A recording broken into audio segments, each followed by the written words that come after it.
Bwana asifiwe sana. Tukasupport kwa kuomba. Na najua Maria Magdalena na wale wanawake wenzake walikuwa wanafanya maombi kwa ajili ya huduma ya Yesu ili afanikiwe. Hakuna huduma inayofanikiwa pasipo maombi.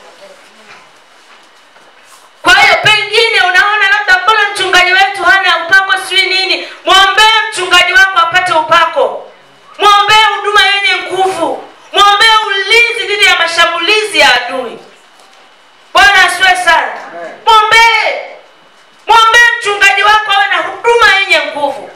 Muombee ulinzi wa kimungu dhidi ya mashambulizi ya adui. Tusome Waebrania sura ya 13 mstari wa 18.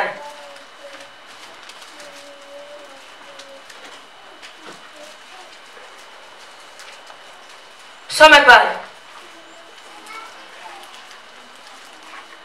Aliyepata anaweza akanisomea. Waebrania sura ya 13 mstari wa 18.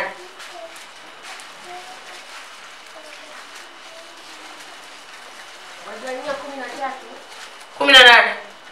mstari wa 18. Nasoma. Tuombeeni maana tunaamini kwamba tuna dhamiri njema tukitaka kuwa na mwenendo mwema katika mambo yote. Amen. Yes. Nami nawasihi zaidi sana kufanya hayo ili nirudishwe kwenu upesi. Amen.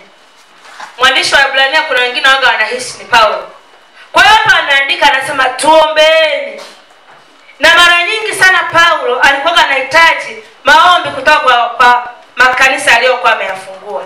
Hata ukisoma ile kitabu cha Waefeso sura ya 6 mstari wa 17 anawahimiza waombe, lakini mstari wa 18 Paulo anawaambia Waefeso, mniombee na mimi ili Mungu aendelee kunisaidia, niendelee kulinena neno la Mungu kwa nguvu na kwa ujasiri. Bwana asifiwe sana.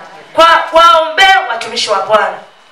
Na mafanikio ya mchungaji huwa yanategemea zaidi na kanisa linaloomba.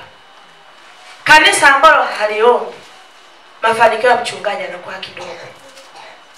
Bwana asifiwe sana. Na mshirika ambaye anajitoa kikamilifu kuomba kwa ajili ya huduma ya mchungaji, huyo mshirika anakuwa nguzo ya kanisa. Tunaelewana wapendwa? Amina. Ni huduma ambayo anaweza kaifanya kila mmoja kwa ajili ya kuomba. Bwana asifiwe sana. Amen. Kuomba jamani hakuhitaji mtaji. Kunahitaji muda tu. Kama mchana unakosa muda, lakini unaweza kaomba nani? Usiku. Kwa mafanikio ya huduma ya kichungaji yanategemea zaidi kanisa linaloomba. Kanisa ambalo haliombi, mafanikio yake yanakuwa kidogo. Hata kama ana maono makubwa. Maono makubwa ya mchungaji yanategemea maombi mengi kutoka kwa washirika. Na washirika wanaoomba ndio wanafanyika nguzo za kanisa. Bwana Yesu asifiwe sana. Haleluya. Amen. Kwa tuombe kwa ajili ya mchungaji wetu. Amen. Sisi kanisani kwetu, dada ya wanawake, kila mwezi tunakesha. Tunaomba kwa ajili ya kanisa. Tulivyoanza, kwa vile ni kanisa lina vijana wengi, mimi niliambia nafsi yangu hata kama kwa mara ya kwanza nitakesha peke yangu, nitakesha. Kwa mara ya kwanza tulivyoanza kwa nakesha vile tunakesha wawili watatu, mwingine mama fulani amejifungua ananyonyesha, mwingine mjamzito, dharura nyingi. Lakini tukaendelea. Lakini kadri tulivyoendelea ikazoeleka. Bwana asifiwe sana. Siku hizi tumefika mahali kesho ukiwa na wanawake wachache zaidi ni wanawake 20. Lakini utaona wanawake 30. Hapo ni pamoja na mabinti. 30, 40 watu wanakuja kufanya nini? Kuomba. Bwana asifiwe sana. Kutafuta uso wa Bwana. Lakini sio hivyo tu, hata Jumamosi pia tuna kikundi cha watu tunaomba. Tunaomba kwa ajili ya kazi ya Bwana. Tunaomba kwa ajili ya mafanikio ya mchungaji wetu. Bwana asifiwe sana. Lakini namna nyingine ya kumsapoti mchungaji wako, ya kusimama na huduma ya kichungaji, ni kwa kumheshimu mchungaji wako. Nilisukuma niongee mambo haya. Unajua mchungaji hawezi kusimama hapa akasema mniheshimu eti baba. Hata kusema kwa nini mzee amewaza nini? Hata mimi siwezi kuongea kanisani kwangu. Namshukuru Mungu siku hizi nimepata nafasi na ubiri hata makongamano ya section ya wanawake. Namshukuru Mungu. Kwa hiyo kule najinafasi na ubiri kwa uhuru. Kumheshimu nani? Hebu waambie wenzako kumheshimu mchungaji wako. Sio mchungaji tu, hata wachungaji wasaidizi na viongozi wengine wa kanisa. lazima tuwaheshimu. Lakini heshima ya kwanza kabisa kwa mchungaji mbeba maono wa mahali hapa. Kitabu cha Yeremia sura ya 3 mstari wa 15. Tusome mahali pale.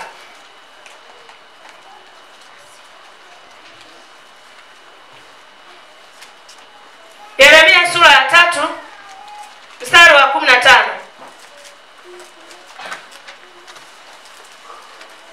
Yeremia sura ya 3 na mstari wa 15, maandiko yanasema, nami nitawapa ninyi wachungaji wanipendezao moyo wangu, watakawalisha kwa maarifa na fahamu. Kisha itakuwa mtakapoongezeka na kuwa wengi katika nchi hiyo, asema Bwana, siku zile hawatasema tena sanduku la agano la Bwana, wala halitaingia moyoni, wala hawatalikumbuka, wala hawatalizuru, wala hayatafanyika hayo tena. Amen. Kwa Bwana atawapa wachungaji, Bwana asifiwe sana, watakaowarisha roho zenu. Kwa hiyo namna gani unaweza kumheshimu mchungaji wako? Kwanza kabisa, tambua nafasi yake kwamba amewekwa na Mungu. Tambua nafasi yake kwamba amewekwa na Mungu. Tambua hilo. Unapomdharau mchungaji wako ni sawa sawa na kumdharau Yesu Kristo. Hawezi ukasema unamheshimu Yesu wakati unamdharau mtumishi wa Bwana. Unaposema kumdharau, kumheshimu mchungaji, mheshimu pamoja na familia yake na mke wake. Bwana asifiwe sana. Waheshimu watumishi wa Bwana. Fanya kama alivyofanya Daudi. Unajua wakati Daudi amemuua Goliath, na tumekuwa tukiangalia wiki hii, iliibuka vita kubwa, uhasama kati ya Daudi na Sauli. Sauli akawa anamfuatilia Daudi amuue. Na mara nyingi Mungu alikuwa anamtia Sauli kwenye mikono ya Daudi. Lakini Daudi alikuwa anasema, hapa hasha Bwana, nisinyoshe mkono wangu kwa mpaka mafuta wa nani? Wa Bwana. Hakuweza hata tu kumtukana Daudi akufanya hivyo. Pamoja na uovu wake Sauli, Daudi aliendelea kumheshimu mpaka mwisho. Bwana asifiwe sana. Kwa mheshimu mtumishi wa Bwana. Unajua mtumishi wa Bwana anajishughulisha kwa mahitaji yako ya rohoni na mahitaji yako ya wapi? Ya mwilini pia. Na ndio maana ukipata shida, wa kwanza kumkimbilia ni nani? Ukipata msiba, mtu wa kwanza kumtaarifu ni mchungaji. Ukiwa umelazwa hospitalini, si umepata ajali, wa kwanza kumkumbuka nani? Mchungaji. Wala hata huwezi kukumbuka kumpigia baba yako au mama yako kama bado uko hai. Na mchungaji anawajibika. Hakuna mchungaji ambaye anataka kuchunga kanisa la watoto wanyonge. Kwa atafanya kila njia ili wewe uwe vizuri. Bwana asifiwe sana. Kama unaumwa, atahakikisha anakuombea na ikiwezekana pia kutoa na mali zake ili wewe upone. Bwana asifiwe sana. Mheshimu mtumishi wa Bwana. Hii kazi jamani ni ngumu, isikiage tu. Mimi nimeiona tulivyoanza. Sasa hivi naelewa maana ya kufanya nini? Ya kujikana. Bwana asifiwe sana. Zamani nikiwa hivi single, yani nikiwa hatujaanza hiyo huduma, nilikuwa sielewi. Lakini huduma ambayo inatugharimu sana. Bwana asifiwe sana. Hasa unapokuwa na washirika watukutu, wanakuongezea mzigo.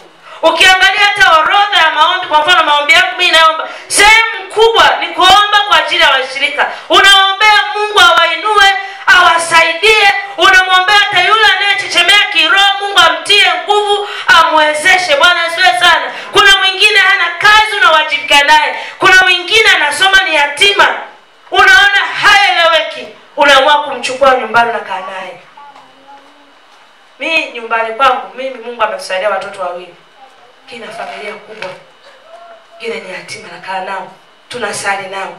Hautavumilia unamuona analala kanisani wakati wewe na nyumba. Anaweza akala kwako akashiba, akaondoka akaenda chuoni.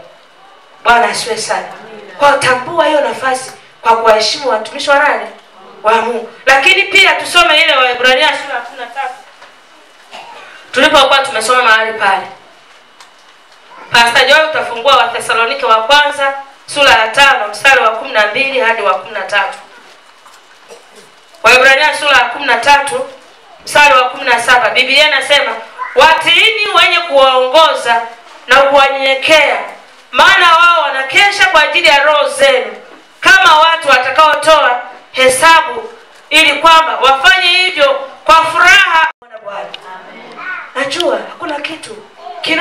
kufukuza uwepo wa Bwana ndani ya kanisa kama roho ya masengeni, kusemana kusipo na maana. Sijui watu wako wanapata wapi muda wa kusema hivyo. Mbona jamani, vitu vya kufanya ni vingi sana. Vitu vya kufanya ni vingi sana. Unapata muda kweli wa kusengenya. Mungu atusaidie. Mtikise mwenzako mwambie Mungu atusaidie. Jambo la tatu na la mwisho, namna ya kusimama na huduma ya kichungaji. Msaidie mtumishi wa Mungu kwa vitu ambavyo Mungu anakujalia. Vitu pamoja na pesa. Kitabu cha Wagalatia sura ya 6 na mstari wa 6. Biblia inasema kwamba mwanafunzi na amshirikishe mkufunzi wake katika mema. Mshirikishe mtumishi wa Bwana mema ambayo Mungu anakubariki. Usitumie peke yako. Kama nilivyokuambia, huduma hii ni huduma inayogharimu. Ni huduma ya kujidhabihu. Inahitaji kujitolea maisha yako, inahitaji pia kutoa mali zako kwa ajili ya Bwana. Shirikishe mema. Bwana asiwe sana. Lakini leo hii tuna watu wengi ambao wanatushirikisha mabaya tu, magumu tu. Mtu anapoumwa wa kwanza kumpigia nani? Mchungaji. Akipata ajali wa kwanza ni mchungaji. Akipata msiba, nimefiwa kwetu mbali, natakiwa niende. Mchungaji wakati mwingine bila atafute nauli ya kukupa ufanye nini? Lakini unapofanikiwa wakati wa baraka, wakati ATM yako kitumbukiza hivi nasoma vizuri, ina digiti 6 au 7, shirikisha na mchungaji wako. Bwana Yesu asiwe sana. Nakumbuka wakati fulani, ilikuwa tu mwaka jana, kijana wetu anayepiga kinanda kanisani pale, alivuka barabara za Dar es Salaam, nafahamu siku hizi na mwendo kasi. Akavuka ile ya kwanza vizuri, akafika ile katikati ya mwendo kasi. Sasa boda pale wanapita kwa kasi kweli. Yaani bila hivi na hivi taka gongo pikipiki kaanguka. Walikuwa na mwenzake. Akaanza kupiga simu. Sasa mume wangu akasema labda anatania kwamba baba nimegongwa pikipiki hapa. Aliona mwenzake kwamba mchungaji hajarespond, akakimbia nyumbani kwa sababu kwa jirani nyumbani kwetu. Akaenda pale akakuta kweli anaitwa William amegongwa, hawezi kusimama. Kamkimbiza hospitali moja pale Mbagala.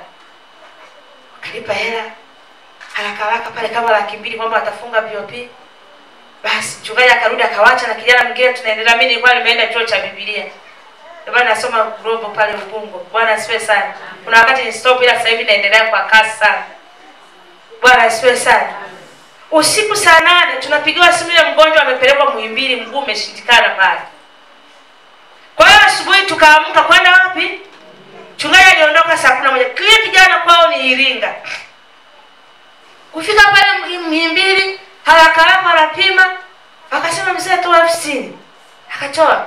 Apima akanona, baadaye akaja yule daktari bingwa. Alipoangalia ile picha akasema huu mguu hauwezekani, atakiwa ufanywe operation ili mifupa ipangwe vizuri, vinginevyo mguu unakatwa.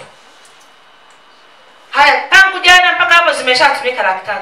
Akasema shilingi ngapi? Akasema hapa zinahitajika 700,000. Zinatoka wapi? Nafikiria ni Jumatatu, utachangisha hela wapi? Kipindi kile bahati nzuri tulikuwa tuna hela tumeweka ya kodi ya nyumba. Ikabidi hiyo hela tuitoe, ilikuwa account iende kwenye nini? 1,000,000 sasa imeshafika pale karibu. Kijana afanywe nini? Operation. Afanywa, tukasaidiana kina Limo pale akaja kupushi, akafanywa siku pale Moima. Hasa mama mchungaji hapa nimehamia wapi?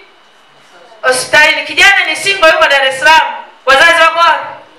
Ila bibi pale nilishinda siku ya asubuhi mpaka saa 4 usiku. Natoka saa 4 usiku, kesho yake saa 11 niko pale hospitali. Napeleka nini? Napeleka chai. Naomba akishatoka theater tena, kuna zile dawa za kununua. Si dawa ya sindano, nakumbuka hata kipindi kile baba Berazo pale. Yote anaangalia nani? Mama yake alivyokuja yule kijana, alikuja na shilingi 20,000, anakaa kijijini. Hata tukamwambia tu mama kaa nayo tu hiyo kwa ajili ya nini? Ikusaidie tunavyoenda hospitali kwa mgonjwa kumuone tumika kama nini? Kama na. Kwa ni huduma ya kujitolea sana. Ninakumbuka nilimuona Mungu kipindi kile jamani. Sasa watu wakawa wanakuja wanapokumuona mgonjwa, sasa ametoka akafikia nyumbani kwetu, ataenda wapi? Wewe unamwambia aende kwenye geto lake. Ikabidi mimi namshukuru Mungu amenikuta niko kwenye likizo. Baada niliomba likizo ya kusoma, niko nyumbani. Kwa wiki 2 niko nyumbani nani? Na hata wenzake wanakuja kumfariji, yale magitaa yanabebwa anakuja kupikiwa nyumbani ili wamfariji wenzao. Kwa hiyo inabidi wao wafanye nini? Uwapikie wale vijana wote. Na wengine analala hapo. Mwingine akamwambia mimi mama nitakuwa naamka na mfulia wile nguo. Haya basi anakaa hapo sawa. Na wengine wanakuja wanapiga vinanda pale jioni, wanafanya nini? Wanarudi nyumbani. Lakini inabidi wafanye nini? Jumapili baada ikiisha, kundi lote la vijana wanakuja kumuona rafiki yao. Kwa nani? Kwa mchungaji lazima kwa kuna chakula cha kutosha, watu waangalie kama kuna budget, inabidi upike vizuri. Na mshukuru Mungu na jiko kubwa la gesi na plate 4 naweka pale, na washa mkapa na wata jingine dogo 3, sufuria la wali kubwa, chakula kimeiva. Lakini kinatoka wapi? Bwana sasa kinatoka wapi? Mungu atusaidie sana. Kwa msaidie mchungaji wako vitu. Bwana sasa wanawake pelekeni chakula kwa mchungaji. Mimi siwezi nikawaambia kanisani kwangu leteni chakula. Mimi nitaendelea kumlilia Mungu tu. Mungu fungua milango. Na namshukuru Mungu kipindi kile tulimuona Mungu sana. Hapo nilikuwa na kijana yatima yuko chuo, anazuiliwa kufanya mtihani, nimepelea 100,000, inabidi uitafute mchungaji. Akafanya nini? Na anakaa humo ndani. Haileti picha nzuri, watoto wako wanasoma, huyu hapa mwingine amefanya nini? Ameshindwa nini? Ameshindwa shule. Bwana asifiwe sana. Kwa tuhakikishe kwa kuhani chakula kinapatikana. Bwana asifiwe sana. Anapokubariki chakula, msaidie mchungaji. Na wakati mwingine ulizia tu kwamba hivi mchungaji wale wajukuu wako wanaendaje shule. Na unapofanya hivyo Mungu hatakusahau.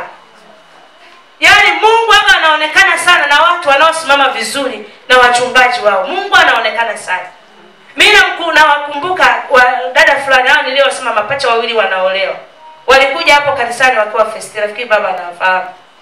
Ni identical twin. Mabinti wanafanana, wale wapacha wakufanana. Walikuja hapo. Lakini wale watoto wanampenda Mungu sana. Wanapenda sana na familia ya mchungaji. Kuna wakati Bisi akiwa ameenda kuripoti first year UDOM, alikosa ada. Majina ya mikopo alitoka yote yakawa hana. Akapata tubumu, ikafika mahali sasa anatakiwa alishindwa hata kusajiliwa kwa sababu hatujalipa na zile tension za kichungaji. Mara kodi ya kanisa, mara kodi ya nyumba, mara hiki, hakuna hela. Ikawa sasa mtoto aje na tumeshindwa namna ya kufanya. Siku moja akanifuata kale kapacha kadogo akauliza mama, anaendeleaje Peace? Nasema anaendelea vizuri. Ameshasajiliwa bado. Wakati sasa tumeumiza kitu tunatafuta hela imepelea shilingi 500,000. Yule mtoto akaniambia mama, usihofu. Mimi kesho nitakupa hiyo hela. Nilifikiri utani. Nilirudi nyumbani natembea kama miguu inafanya nini? Ninanyanyuliwa, yani nilivyofurahi. Kweli asipo mtoto akaniletea burungutu la hela, mama chukua hizi hela. Kwa nini Mungu asinikumbuke? Ndio yule mtoto naye sema anafanya kazi ya airport size. Bila connection, yote connection kwa nani? Na kusimama vizuri na huduma ya kichungaji. Bwana asiwe sana. Na wengine pia nilimtolea mfano ile siku ya kwanza kwamba ameajiriwa anafanya hoteli kubwa ya nyota 5. Alipeleka CV, cheti cha kuzaliwa na barua ya serikali za mtaa. Lakini yule binti ni mwaminifu sana kusimama na huduma ya mchungaji. Kwenye tension kama hizo mwaka jana, tuna mgonjwa tunauguza pale nyumbani. Watoto wako wanarudi shule, sawa? Karudi mtoto atakuwa arudi tena shuleni mwezi wa kwanza, huna hela. Umeshajipukutisha familia kubwa, unakuta mwingine anakusaidia na kukupa 200,000 kwenye bashi. Mama kahemea mahitaji ya mtoto. Mungu hawezi kumwacha yule mtu. Bwana asifiwe sana. Kwa simama vizuri na huduma ya mchungaji. Mchungaji, mtumishi wa Mungu anapokaa vizuri, anapata muda mzuri wa kuandaa ujumbe, lakini pia anapata muda mzuri wa kukuombea wewe. Bwana asifiwe sana. Mchungaji anapokuombea, hautabaki hivyo hivyo. Mungu atakuinua, atakupeleka sehemu, atakufanikisha. Zile baraka za kitumishi zitakupata na wewe. Bwana asifiwe. Mara 1 kwa mwezi au mara 2 kwa mwezi, lakini mfuate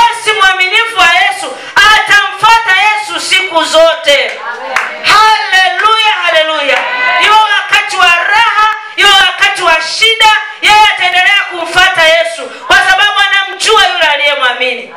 Na hapa anakuwa hamfuati tena kwa ajili ya kupata muujiza, ila anamfuata kwa nia ya kumtumikia. Bwana Yesu asifiwe sana. Kama Mariamu baada ya kuponywa anaendelea kumfuata Yesu. Ukisoma pia kitabu cha Yohana hiyo sura ya 19 mstari wa 25, utaona pale kwenye mateso ya Yesu. Yesu alipokuwa amesulubiwa, Mariamu alikuwepo pale msalabani. Wale wanafunzi wengine wa Yesu, wale 12, wengi walikuwa wamekimbia, walikuwa hawapo. Yuda alikuwa ameshajinyonga, walibaki 11. Sawa? Hebu tusome huo mstari. Yohana 19.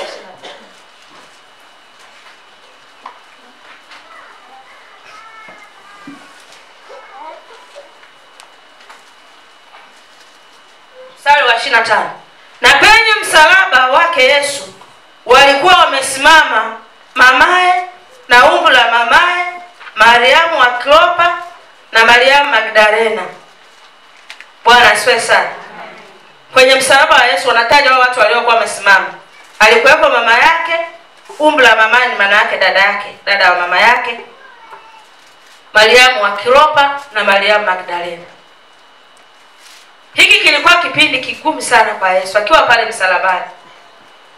Na ufahamu kwamba Yesu alisulubiwa bila ganzi. Kwa hiyo maumivu yalikuwa makali.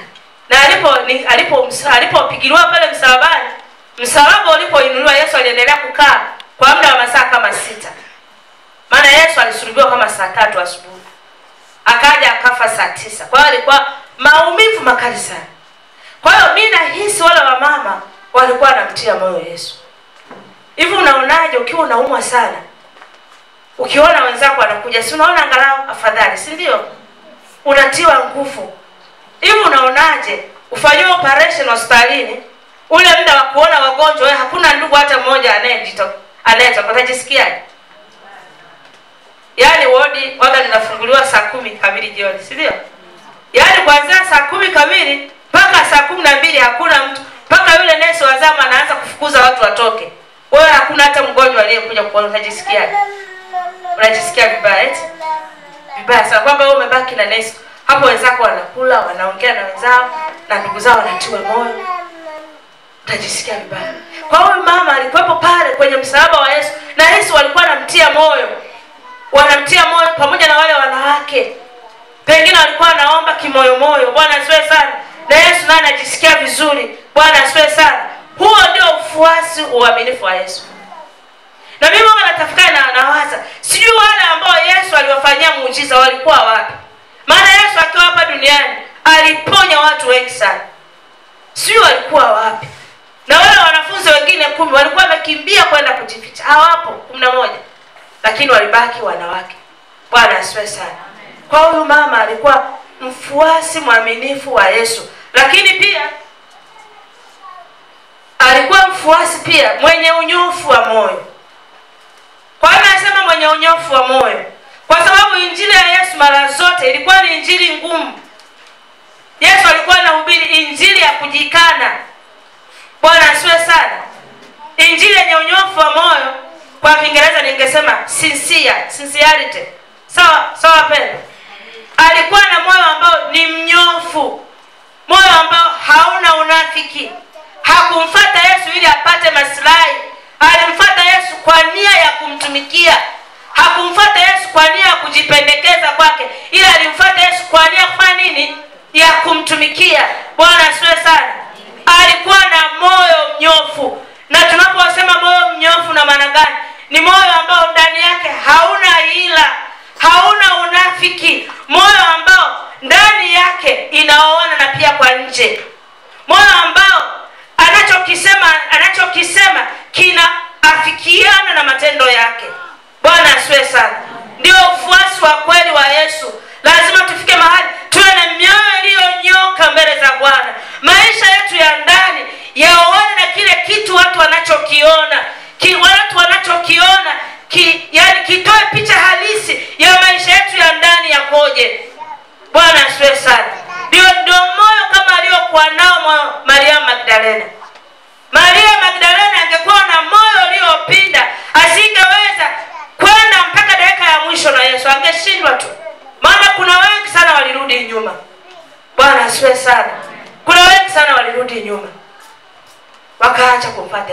lakini yeye alikomaa mpaka siku ya mwisho. Bwana asifiwe. Mpaka siku ya mwisho, mpaka Yesu anafufuka na akawa shahidi wa ufufuo. Bwana asifiwe sana. Moyo ulionyoka, a sincere heart, moyo ambao unatamani kumpendeza Mungu zaidi, moyo ambao unatamani kuona kazi ya Bwana inasimama, moyo ambao unaangalia zaidi maslahi ya Bwana kuliko kuangalia maslahi yake. Bwana asifiwe sana. Jambo la pili ambalo tunajifunza kwa Maria Magdalena kwa habari ya maisha yake ya kiroho ni moyo wa kumpenda Bwana. Moyo wa kumpenda Bwana.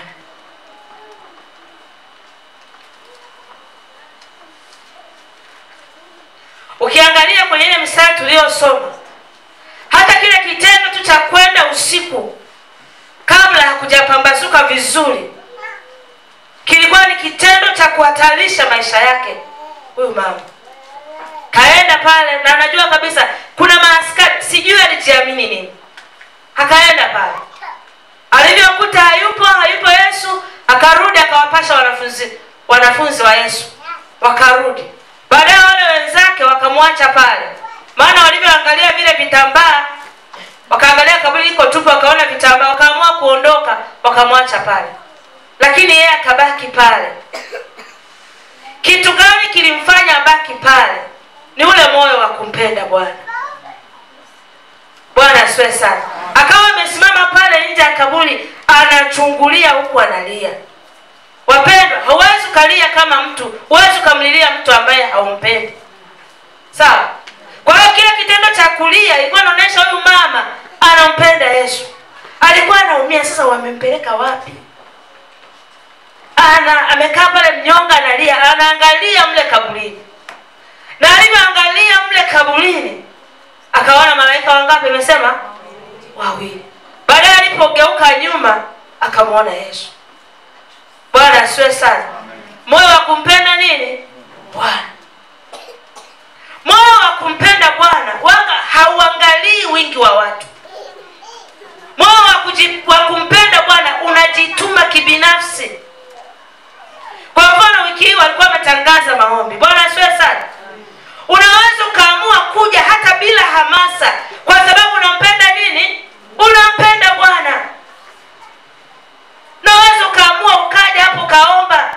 Na mtu anayempenda Bwana hata kata tamaa akiona kwamba mbona watu wengine hawapo, anajua mimi nipo natosha. Bwana asifiwe sana. Kwa sababu anampenda nani? Anampenda Mungu. Na wiki ijayo pia wametangaza ni wiki ya kufanya usafi kwenye jengo letu lile. Na mimi ningekuwepo, ningekuja kufanya usafi. Mtu anayempenda Mungu haangalii mbona fulani hayupo. Anawajibika kibinafsi kwa ajili ya Bwana.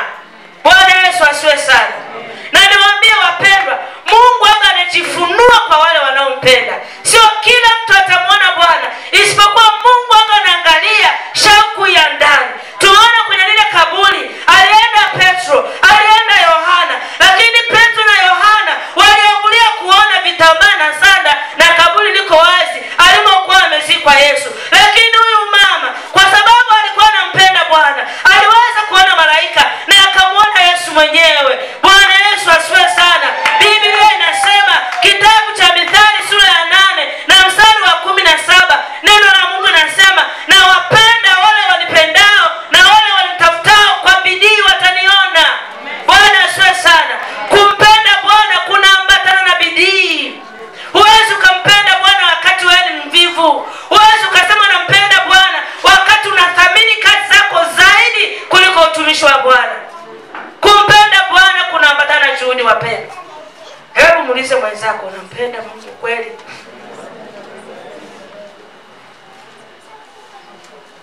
Ni kitu gani ulishawahi kufanya ambacho tunaweza tukasema kweli kinaonyesha kwamba unampenda Bwana? Hawa nini? Soma Wathesalonike wa kwanza sura ya 3 sura ya 5 mstari wa 12 hadi wa 13. Kuna mstari mwingine iko pale iandike. Lakini ndugu, tunataka watambue wale wanaojitabisha kwa ajili yenu na kuwasimamia ninyi katika Bwana na kuwaonyeni, mkawastahi sana katika upendo kwa ajili ya kazi zao. Jueni na amani ninyi kwa ninyi. Amina. Bwana asifiwe sana.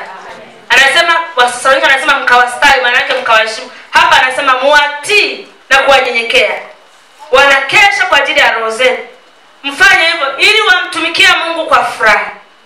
Na wanafanya hivyo kwa sababu wanajua ipo siku watatoa hesabu kwa Bwana. Bwana asifiwe sana. Watatoa hesabu kwa Bwana. Watu ambao Mungu amempa, mzee wetu, baba yetu mzee Kitine, kuna siku atatolea hesabu kwa kila mmoja. Kwa mrahisishie kazi yake ya kichungaji kwa kumtii na kumheshimu, ili afanye hivyo kwa furaha. Bwana Yesu asifiwe wapendwa. Wangapi wananielewa? Hebu mtikise mwenzako, mwambie mheshimu mchungaji wako. Mimi kuna wakati mwingine naenda kanisani na kumbuka fulani labda na fulani nasikia na habari zao mbaya, natumia muda mwingi naomba, nalia, Mungu asaidie, msaidie huyu asikose mbingu, msaidie Bwana, ponya moyo wake, tengeneza njia zake. Mungu amsaidie, muimarishe tena Bwana, msaidie Bwana. Maana Kristo asikuiza hata akifanya jambo baya, ukimuuliza sasa nani amekwambia? Nani aliniona? Anataka ushahidi kama mahakamani. Na hatufanyii kazi rumors. Kwa hiyo tunachofanya ni kutulia mbele za Mungu. Fanya nini? Kuomba, kumwombea Mungu amsaidie, Mungu asimame. Hasa mtu kama huyo asiweke tena maumivu kwa mchungaji. Lakini namna nyingine ya kumheshimu mchungaji, onyesha heshima kwa mchungaji wako hadharani, hata sehemu za kifichoni. Yaani onyesha heshima public and privately. Hapa mbele za watu mheshimu. Lakini pia umeenda pia labda usini kwa mchungaji, onyesha heshima. Tambulisha mchungaji wako vizuri. Thamini muda wake. Bwana asiwe sana. Usiende tu pale kumpotezea muda. Wewe unafunga tu safari naenda usini kwa mchungaji kumpotezea muda. Usifanye hivyo. Onyesha heshima. Hivi kuna mtu anaweza kaenda kwa rais akaanza kumpotezea heshima jamani? Au kumuongelesha maneno yasiyo. Jipige kifua, sema kuanzia leo. Nabadilika. Tampenda mchungaji wangu. Tamsaidia mchungaji wangu. Unajua kabla sijaingia kwenye huduma, baba anamalizia niongee kidogo. Kabla sijaingia kwenye huduma, kuna rafiki yetu mmoja anaitwa Pastor Dani, yuko Dar es Salaam Mabibo. Alishawahi kuja kuhubiri hapa. Kuna wakati alikuwa ananiambia, mama Kipemba, kipindi kile tujaanza huduma, uje uhubiri kwako. Nikauliza, unapenda kwangu? Unapenda nihubiri nini mchungaji? Akasema njoo tu uhubiri kuhusu kumpenda mchungaji. Unajua nilikuwa simuelewi. Nikamwambia, Pastor Dani, hakuna ujumbe wote wa kuhubiri nje, nihubiri kumpenda mchungaji. Mama Kipemba mwenzako, njoo uhubiri, njoo uhubiri, njoo uhubiri. Sio mfahamu na mchungaji mdogo mdogo. Njoo uhubiri mama mchungaji, mama Kipemba, njoo uhubiri kuhusu kumpenda mchungaji. Nilikuwa sielewi, sasa hivi naelewa. Ninaelewa. Ni huduma ambayo ni so demanding. Bwana asifiwe sana. Una familia ya kwako, lakini na familia ya wapi? Ya kanisani. Unahusika na maisha ya watu kiroho na kimwili pia. Bwana asifiwe sana. Unasimama na wasiogharimu kitu, hiyo imani haifai. Imani ya kweli lazima igharimu kitu. Na maisha ya kiroho pia waga yanapatana na utoaji. Bwana asifiwe sana. Na tuliangalia kwamba utoaji wa kujidhabihu ni ule utoaji unaoonesha utii wa kweli kwa Mungu. Unaonesha utii wa kweli kwa Mungu. Naposema utii wa kweli ni ule utii ambao hauhoji au kupinga, hata kama unaumiza moyo. Kama ambavyo Ibrahimu alivyoambiwa mtoe mwanawe Isaka. Lile jambo ni rahisi tu kulitamka mdomoni, lakini kiuhalisia linauma. Bwana asifiwe sana. Utii wa kweli ambao hauhoji au kupinga, hata kama unaumiza moyo. Bwana Yesu asifiwe sana. Lakini pia tukaona kwamba utoaji wa kujidhabihu unahitaji imani inayozidi akili ya kibinadamu. Inahitaji imani inayozidi akili ya kibinadamu. Safari ya Ibrahimu kwenda Moria kumtoa Ibrahimu ilikuwa ni safari ya imani kinyume na hisia. Ilikuwa ni safari ya imani kinyume na hisia. Naamini Ibrahimu alivyokuwa anaenda kule Moria, akili yake ilikuwa inasema unampoteza mwanao, lakini imani inasema unampendeza Mungu. Bwana asifiwe sana. Akili ya kibinadamu inasema unampoteza mwanao, lakini imani inasema unampendeza Mungu au unamtegemea Mungu. Bwana asifiwe sana. Na imani ya kweli ni utiifu kamili kwa Mungu hata kama maelekezo yake yanaumiza moyo. Imani ya kweli ni utiifu kamili kwa Mungu hata kama maelekezo yake yanaumiza moyo, kama ilivyokuwa kwa Ibrahimu. Inahitaji juhudi kama huyu mama. Kumpenda Bwana kunahitaji wakati mwingine kuhatarisha maslahi yako binafsi kwa ajili ya Bwana, kuriski maisha yako kwa ajili ya Bwana kama huyu mama. Bwana asifiwe sana. To what extent do you love God? Ni kwa kiwango kipi unampenda Bwana? Hivi akikuuliza mtu leo au kiulizwa, hebu tupe tukio lolote ambalo ulishawahi kufanya linaloonyesha kwamba unampenda Bwana, unao la kusema? Bwana asifiwe sana. Unajua leo hii watu wengi tumefika, unajua ni siku za mwisho, na Biblia inasema siku za mwisho watu watakuwa wenye kujipenda nani? Wenye kujipenda wenyewe kuliko kumpenda Mungu. Ndio maana tunaona watu wanafukuzia miujiza. Anaenda kula apate nyumba, ni kwa ajili ya nani? Ya kwake. Apate gari, apate safari ya kwenda Ulaya, apate biashara nzuri kwa ajili ya kwake tu, lakini hawazi kwa ajili ya Mungu. Bwana asifiwe sana. Tumpende Mungu, apende. Katika kitabu cha Mathayo sura ya 6 mstari wa 33, Yesu anasema, tafuteni kwanza ufalme wa Mungu na haki yote, na haki yake, na hao mengine mtafanya nini? Mtazidishiwa. Tafuteni kwanza ufalme wa Mungu. Ukisoma kuanzia pale juu mstari wa 24, Yesu alikuwa anajadiliana na wanafunzi wake, akamwambia, hamwezi kuwatumikia mabwana wawili, kwa sababu utampenda huyu, utamchukia nani? Huyu. Akamwambia inatakiwa ifike mahali kieleweke, unampenda Bwana au unapenda tu mambo yako. Bwana asifiwe sana. Hizi heka za kutafuta mali hazijaanza sasa hivi, zimeanza zamani. Watu wako busy kutafuta nini? Kutafuta mali. Yesu akatoa mifano mingi ya ndege wa angani, waangalieni, akatoa na maua. Halafu baadaye akasema, utafuteni kwanza ufalme wa Mungu na haya yote mtazidishiwa. Hili neno utafuteni kwanza ufalme wa Mungu, maana yake weka mambo ya Mungu kipaumbele cha maisha yako.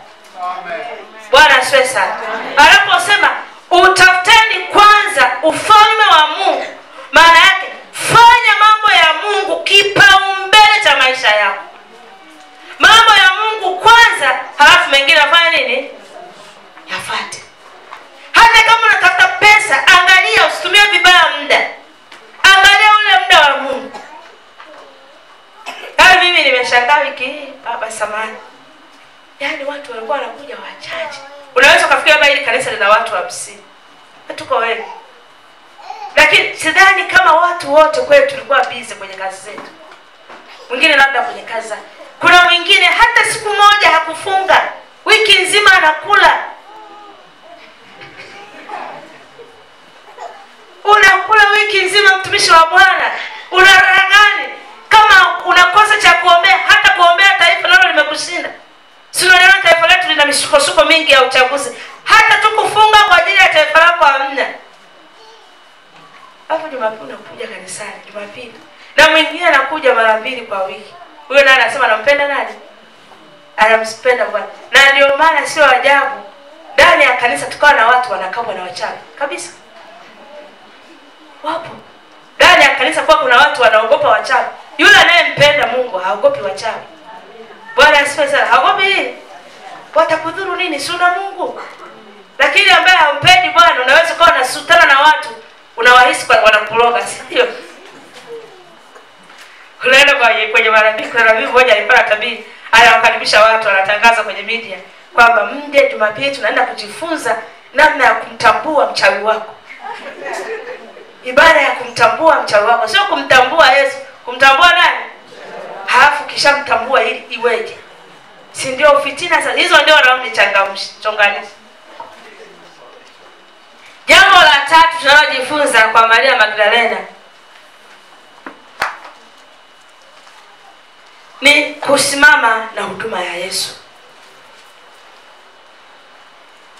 Kusimama na huduma ya mchungaji. Wakati ule Maria Magdalena mchungaji wake alikuwa ni Yesu Kristo. Tusome kitabu cha Luka sura ya 8 mstari wa 2 na wa 3. Turudie tena basi tulikuwa tumeshasoma. Luka sura ya 8 mstari wa 2 na wa 3. Na wanawake kadha wa kadha ambao walikuwa na pepo wabaya na wagonjwa wakaponywa. Nao ni Mariamu aitwaye Magdalena aliyetokwa na pepo 7, na Yohana mkewe Kuza, wakili wake Herode, na Suzana na wengine wengi waliokuwa wakimhudumia kwa mali zao. Huduma ya Yesu ilikuwa ni huduma ambayo ilikuwa inahitaji mali. Yesu alikuwa na wale wanafunzi wake 12, lakini hao wanafunzi walikuwa wafanyi kazi. Walikuwa wanaambatana na Yesu kila wakati. Na hakuna huduma inayoweza kaenda pasipo pesa. Si ndio wapendwa? Na walikuwepo hao wanawake kadha wa kadha waliotajwa, maana yake walikuwa wengi. Miongoni mwao alikuwa Maria Magdalena. Walihakikisha kwamba huduma ya Yesu haipungukiwi siku zote. Na mnaweza mkakumbuka kwamba kwenye huduma ya Yesu kulikuwa na mhasibu, si ndio? Mhasibu alikuwa ni Yuda. Sasa Yuda alikuwa anaweka nini? Alikuwa anaweka pesa ambazo hao wanawake walikuwa wanatoa. Wanawake mpo jamani? Hebu mnipungie mkono wanawake. Au mpigie kingelele Bwana Yesu. Yaani mwanamke utumishi wako ni wa maana sana mbele za Bwana. Hata kama hutapata nafasi ya kuhudumu hapa madhabahuni, lakini unaweza ukamtumikia Mungu kupitia vitu ambavyo Mungu anakupa. Kwa wanawake walikuwa wanahakikisha kwamba ile huduma ya Yesu iko vizuri. Na ndio maana Yuda alipata na vitu akawa anaiba. Unakumbuka hata siku zile Yesu alikuwa amekaa na ule umati wa watu hao wazuri. Epuka maneno ya uzushi. Epuka kupinga pinga.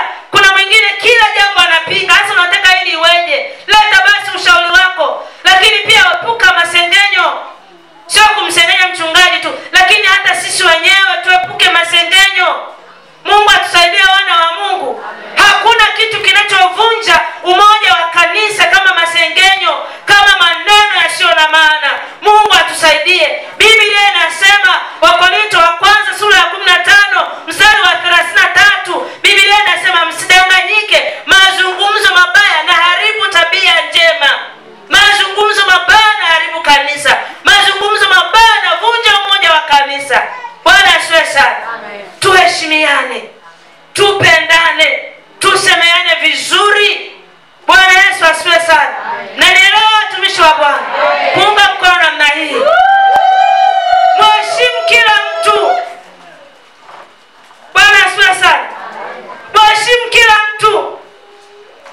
Tumekuwa tukijifunza hata wiki hii. Msaenda kumchukua. Alikuwa anatibiwa Regency, lakini yani akawa ameishiwa damu ili umepa. Macho meupe. Kamleta ndani, yani kiasi kwamba unakuwa unawaza anaweza akafa kesho. Namwambia kwamba ninaomba namba ya mama yako ya simu. Ananiambia kwamba mama yangu ana pressure, akisikia na hali mbaya hivi mama yangu anaweza akafa. Hasa najiuliza sasa akifa huko ndani mimi nitafanyaje? Tukakaa naye, tunamwombea, unampa maziwa, mahindi, Mungu akaanza kuimarisha afya yake. Kaimarisha afya yake. Baada ya wiki moja, wiki ya pili akapona, kaendelea na masomo. Bwana asifiwe sana. Kamaliza, anapoenda kwenye interview akatushirikisha, tukamwombea, akapata kazi Kairuki. Sina kufahamu Kairuki. Anaendelea vizuri. Baadaye akapata mchumba, tukamsimamia, akaolewa vizuri. Alifanya send off harusi kawa Bagamoyo. Lakini kuanzia hapo yule msichana hata kutuma message, hata kupiga simu. Na sisi jamani ni wanadamu. Unaumia wakati mwingine. Hapigi simu. Hata kutuma message. Unamuona kwenye status kwamba alishazaa, ana mtoto, unaona ana post familia yake. Alishazaa, kuna watu walisimama naye kwenye maguma yake, watu walisimama naye kwenye, hata tu angesahau basi kwenye harusi, lakini angekumbuka hapa alivyokuwa na umwa yuko hoi, angekumbuka, lakini hata hivyo hapo. Naomba tusimame. Hebu jaribu kutafakari.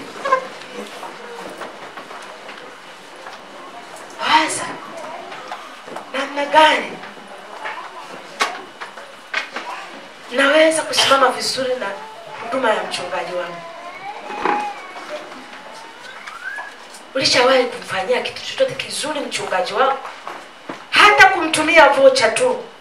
Unajua unaweza ukaona labda kwamba mimi sina hela nyingi, lakini hata vocha tu. Kuna watu wengine wanakupigia simu naomba naye kwenye simu. Jumanne mimi nakumbuka nilikuwa naomba na mama mmoja kwenye simu. Niliomba mpaka nikasikia mapepo yanalipuka yanatoka. Maana kwa nasema kuna kitu kinashuka hapa na kutoka. Sawa? Hasa fikiria ile maombi unaomba mpaka pepo litoke, unatumia dakika ngapi kwenye simu? Zaidi ya dakika 20, sawa? Sasa mchungaji anaishi kwa songesha. Kuna wengine anahitaji maombi aombe kwa nini? Kwenye simu. Mungu atusaidie. Nifanye kama wewe unifinyange, nifinyange, wakinitazama wakuone wewe, unifinyange, nifanye kama wewe unifinyange, nifinyange,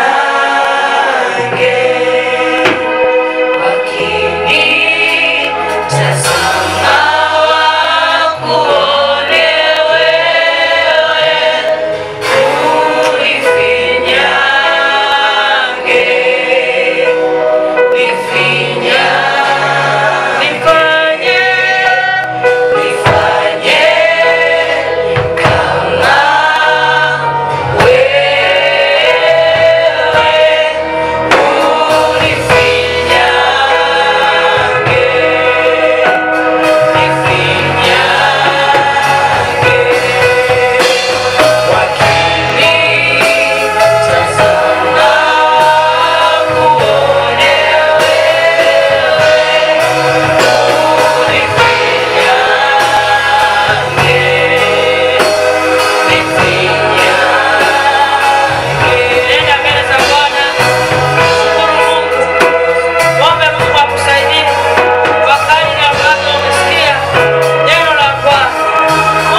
asifiwe sana. Amina. Basi Mungu awabariki sana. Ninawashukuru. Asanteni kwa kutuombea na nawaaga pia kesho nitakuwa narudi nyumbani. Mungu awabariki sana. Karibuni kwetu Temeke. Asanteni. Lakini hakuna utumishi ambao utaufanya kwa Bwana uonekane ni kazi bure. Bwana asifiwe sana. Haupotezi. Lakini jambo la mwisho ambalo tuliona jana, tuliona kwamba utoaji wa kujidhabihu huleta baraka ya vizazi. Lakini akaanza kuwaza watu wana njaa, nitafanya nini? wakafanya kuna chakula walikuwa wanataka kununua. Wananunua kwa hela zipi? Hizi hela ambazo walikuwa wanachanga wanawake. Bwana asifiwe sana. Kwa hiyo walisupport huduma ya Yesu kwa mali zao. Na leo sisi tunaweza tukasimama na huduma ya Yesu kupitia mchungaji wetu hapa, mzee wetu, baba yetu mzee Kitine. Bwana asifiwe sana. Amepewa maono na Mungu. Na sisi tunaweza tukasimama naye kuhakikisha kwamba haya maono yanafanikiwa. Sasa namna gani unaweza ukasimama na huduma ya kichungaji? Namna ya kwanza ni kwa njia ya maombi. Amen. Muombee mtumishi wa Bwana na familia yake. Hapa kanisani kwenu kuna wachungaji pia wasaidizi. Muombee mchungaji, ombea wasaidizi wake, ombea na mama mchungaji. Bwana asifiwe sana. Wachungaji mara nyingi wanapata changamoto nyingi. Huduma ya kichungaji